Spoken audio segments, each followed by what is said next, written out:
Howdy, y'all. Welcome to Rhino Unleashed, my brand new YouTube channel, where we dive into top political stories both in the state of Georgia and across the country. If you're not familiar with me, I encourage you to hit that like and subscribe button. Make sure that you like it. Make sure you share it.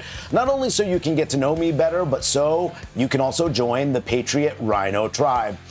A little bit about myself. I spent the last 3.5 years as a morning radio talk show host in the great city of Atlanta. On top of that, I had the honor of filling in for Guy Benson on Fox News Radio's Guy Benson Show when Guy took a well-deserved vacation. I hope you listen to me on there as well.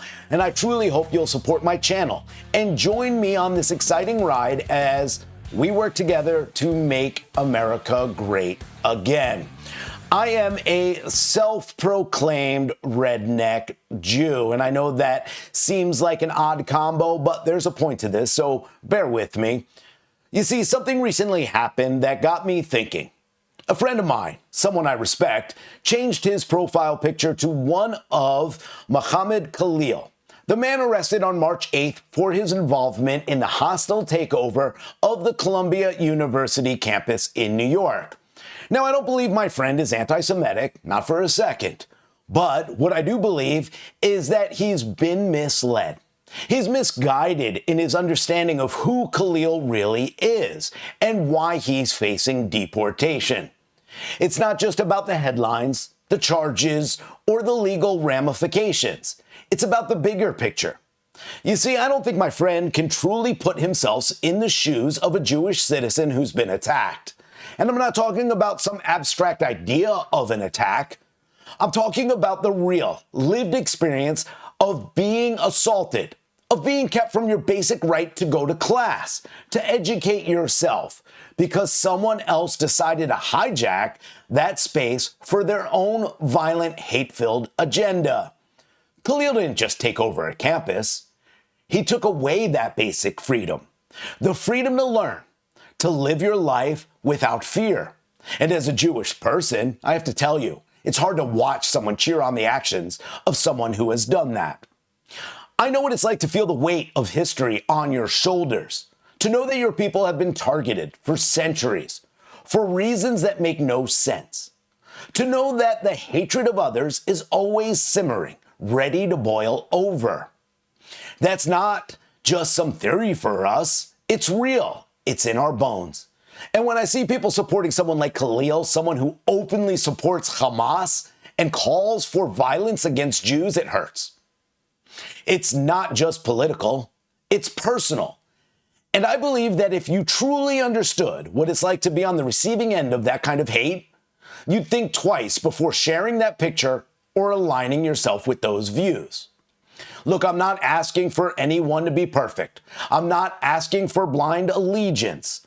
But what I am asking is for people to take a step back and really understand what's at stake here. It's not just about a protest. It's not just about free speech. It's about the real physical impact that kind of hatred has on people's lives. It's about Jewish students who were scared to walk across that campus. The ones who couldn't go to class and learn because they were terrorized by Khalil and those who share his views. So, my friend, I don't think you're a bad person. I don't think you're a hateful person. But I do think you're missing something here. I think you're missing the truth of who Khalil is and what he represents. And I think if you put yourself in the shoes of someone who's been directly affected by his actions, someone like me, you'd see things differently. Because it's not just about supporting a cause, it's about supporting people. And right now, I'm supporting my community, my people, and the truth. And that's what I believe we should all stand for. So let's dive into the story surrounding Mahmoud Khalil, a Syrian nationalist of Palestinian descent. There's been a lot of noise around him, especially after his arrest. But let's break down who Khalil is and what's at stake. Khalil, a legal green card holder, wasn't a permanent resident of the United States, but he was on his way to becoming one. He made headlines after supporting Hamas, a group designated as a terrorist organization. I want you to hear from Secretary of State Marco Rubio. Listen to what he had to say about this issue. This individual entered this country on a visitor's visa. Okay, you are here as a visitor. We can deny you that visa.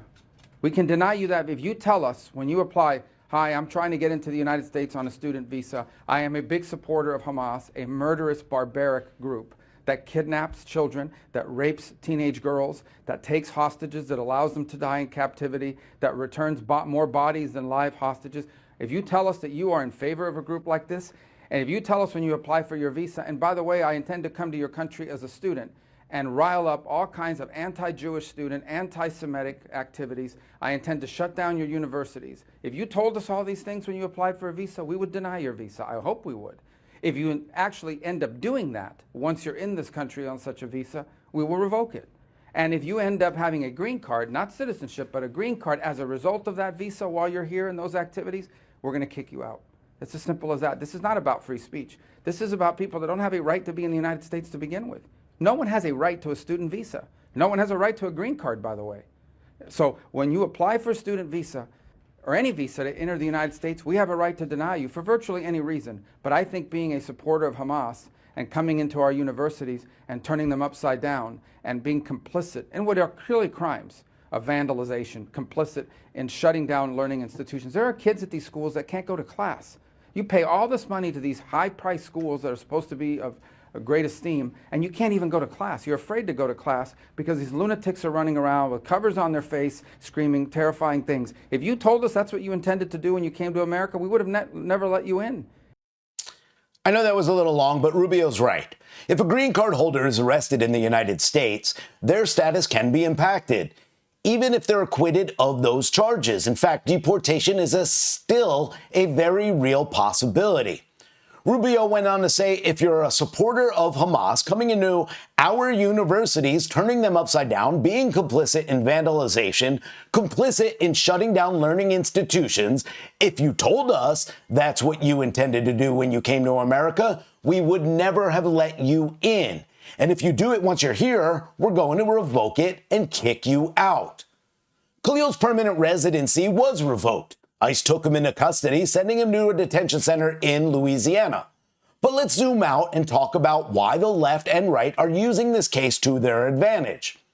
Khalil didn't come to America to escape terrorism or seek asylum. If he had, he wouldn't be supporting a terrorist organization like Hamas, which uses Palestinians as human shields and steals aid meant for them. What Khalil did at Columbia University wasn't about free speech, as the left would like to frame it. He didn't just express hatred or say inflammatory things. If he did, I'd stand up for his First Amendment right. He incited violence, praised Hamas, a terrorist organization, and most importantly, he stripped Jews of their right to feel safe on their own campus. A campus, by the way, he no longer has access to. The left doesn't seem to care about the anti-Semitic undertones of his actions. They're willing to look past the facts, focusing instead on pushing an agenda. It's all about creating the illusion that figures like Donald Trump, myself, and all of you who support him are authoritarian. On the other hand, the right is using constitutional and immigration laws to argue that someone like Khalil, who has no intention of embracing the values of this country, shouldn't be allowed to stay. His intentions were never to contribute to American society. Instead, he's been taking advantage of our freedoms only to attack them.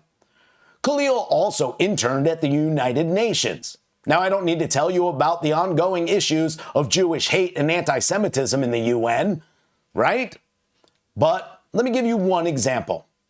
The United Nations Relief and Work Agency, or UNRWA, admitted that 19 of its staff members were allegedly involved in the October 7th attacks on Israel. They punished the 19, but only 9 were dismissed for their direct involvement. So as this case continues, we have to ask ourselves, who is Mahmoud Khalil? And why is he here? And more importantly, what do his actions say about the future of immigration policy in this country? I want to thank you. I'm Scott Rhino. If you've been watching Rhino Unleashed, if you've enjoyed today's episode, make sure to like, share, and subscribe to my channel. I'm working hard to grow this into a daily show, and I would love for all of you to be a part of it. I've been talking to a lot of my friends in the political world, and let me tell you, they're excited to join me here. We've got some great conversations ahead, and you won't want to miss them. Also, I'm putting together an exciting fundraiser for my friends at Forgotten Coast Canine, and I'd love for all of you to be a part of it. More information on the event will be announced soon, so please stay tuned. Thanks for watching, and remember, stay tuned for more Rhino Unleashed. I'll see you next time.